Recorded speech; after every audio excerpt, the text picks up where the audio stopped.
Hello, আসসালামু আলাইকুম। আপনাদের সাথে শেয়ার করছি আমার এই কোরমা রান্নাটা। আম এই তো এখানে আমি একদম বাংলাদেশি স্টাইলে আমরা বাংলাদেশি মাখালারা যেভাবে রান্না করতে ঠিক ওভাবেই করা। এই হয়তোবা বাংলাদেশে বাটার দেয়া হয় না, আমি এখানে বাটার দিছি এই যা। যাই হোক, তো এখানে ব্লেন্ড করা পেঁয়াজ দিলাম, আদা, রসুন, গরম মশলা। আমি আবার খুব বেশি গরম মশলা ইউজ করতে আমার ভালো লাগে না। বেশি গরম মশলার গন্ধ আমি নিতে পারি না। মাইল্ড, আমার গন্ধটা মাইল্ড, সেটা আমার ভালো লাগে। অনেকে এত বেশি গরম মশলা দিয়ে মনে হয় যেন একদম ব্রেনে গিয়ে মানে মানে মানে ধাক্কা খায়, এইরকম লাগে এক এক সময়। বাট আমি ট্রাই করি একদম কম গরম মশলাটা দেওয়ার জন্য। এই তো যাই হোক, মোটামুটি সব ধরনের মশলা, সব ধরনের না, এটা তো অবভিয়াসলি কোরমা। এখানে ইয়োগার্ট ছিল, ইয়োগার্ট দিলাম, আবার কি বলে ঘিটাও এখানে দেয়া হয়েছে। ঘিটা আমি পরে দেই, এখন জাস্ট বাটারটা দিয়েই বাটার দিয়ে বসানো হয়েছে, একটু তেলও দেয়া হয়েছে। যাই হোক, এই তো রান্নাটা করলাম, দেখেন কেমন হয়। এখন আমি ঢাকনাটা তুলে দেখলাম, দেখে এখন আমি মিল্কটা দিয়ে দিব। আমি একদম আমি আবার এই যে দেখা যাচ্ছে যে মুরগির পা, আমার আবার পাটা অনেক পছন্দ।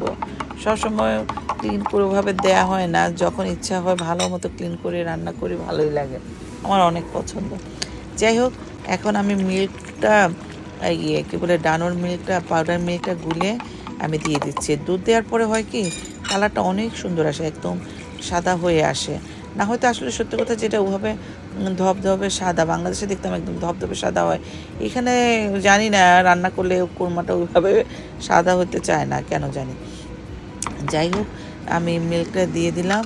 এখন হচ্ছে আসল কাজ, এখন হচ্ছে ঘি। আমি যেহেতু বাটার দিছি, আসলে অনেকটাই সুন্দর গন্ধ অলরেডি ছড়াচ্ছে, মনে হচ্ছে ঘিটাই দেয়া হয়েছে। তারপর আমি ঘি দিচ্ছি। এত আসলে এই রান্নাটা এত সুস্বাদু ছিল। কোরমা তো আমরা অনেক রান্না করে, বাট এক এক সময় হয় কি অমৃত লাগে। এই রান্নাটাও ছিল সেই অমৃত রান্নার মধ্যে, কোরমা রান্নার মধ্যে একটা। কোরমাটা আমার অনেক পছন্দের। মানে এক সময় তো বাংলাদেশে থাকতে তো আমি বাসায় মেহমান আসা আমি শুধু আম্মাকে বলতাম, আম্মা রোস্ট রান্না কোরমা করো, রোস্ট রান্না কোরমা করো। আমার এতটাই পছন্দের জিনিস ছিল কোরমা। এখনও আমি খাই, অনেক খাই, থাকে না। এখন ধরেন বয়সও বাড়তেছে, পছন্দটাও একটু চেঞ্জ হচ্ছে, বাট স্টিল পছন্দের তালিকায় শীর্ষে এখনও কোরমা আছে। বাট ওভাবে খুব যে এভরি মান্থ খাই ওভাবে না, হঠাৎ হঠাৎ রান্না করি, ভালোই লাগে, অনেক ভালো লাগে। এরপরে কোরমাটা হওয়ার পরে আমি পোলাওটাও করছি, তারপরে পোলাওটা দিয়েই খেলাম। এই তো মাশাআল্লাহ, অনেক সুস্বাদু ছিল, অনেক অনেক 10 on 10। যাই হোক, সবাই ভালো থাকবেন, আমাদের জন্য দোয়া করবেন, সবার জন্য দোয়া থাকলো। খুদা হাফেজ, বাই বাই।